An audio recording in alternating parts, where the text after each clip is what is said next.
Hello সবাইকে, welcome to my another greater videos. তো সেদিন ছিল আমার বার্থডে, তো আর আমি আমার বার্থডের জন্য এই হোয়াইট কালারের প্যান্ট আর এই সুন্দর সুইট পিঙ্ক কালারের লং শার্টটা কিনেছিলাম।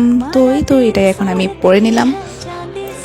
আর বার্থডেতে আসলে একটু কালারফুলভাবে সাজতেই আমার ভালো লাগে। আমি এর আগের বছর রেড কালার পরেছিলাম, তার আগের বছর মনে হয় আমি পিঙ্ক কালারে পরেছিলাম। যাই হোক, তো আমি আমার ফেসটা ক্লিনজার দিয়ে ক্লিন করে এইদিকে আমি আমার আমার কি বলে এটার নাম আমি ভুলে গেছি। যাই হোক, আমার সিরামটা আমি লাগিয়ে নিলাম, তারপরে সেট করে আমি ডিরেক্ট ফাউন্ডেশনে চলে গেলাম। আমার স্কিন মোটামুটি ভালোই ছিল, এই জন্য আমি অন্য কোনো স্কিন কেয়ার করিনি বাই দ্য ওয়ে।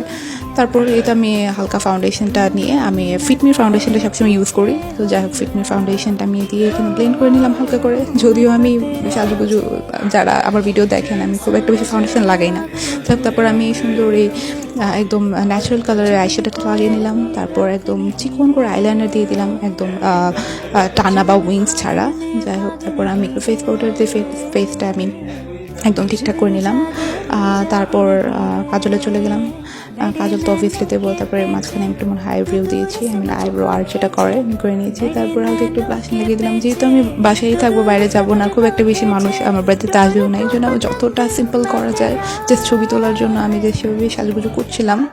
আর তারপর চুলটা একটু সেট করে নিলাম আর হালকা একটু গোল্ডেন কালারের হাইলাইটার দিয়ে দিলাম। হোয়াইট কালারের হাইলাইটার যেটা সিলভার কালার আমি ওটা পাচ্ছিলাম না, তো আমার হাতের কাছে যেটা ছিল আমি সেটা লাগিয়ে নিলাম। তারপরে এই সুন্দর এই রিংটা পরে নিলাম, সেটা সিলভার কালারের ছিল।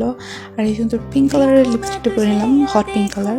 তো শার্টের সাথে ম্যাচ করে। আর হ্যাপি বার্থডে লিখা নামটাকে আমি জানি না, যাই হোক এটা আমি পরে নিলাম। Birthday girl ready for birthday celebration for special day. তো দেখা হবে নেক্সট ভিডিওতে। Till then, tata, bye by.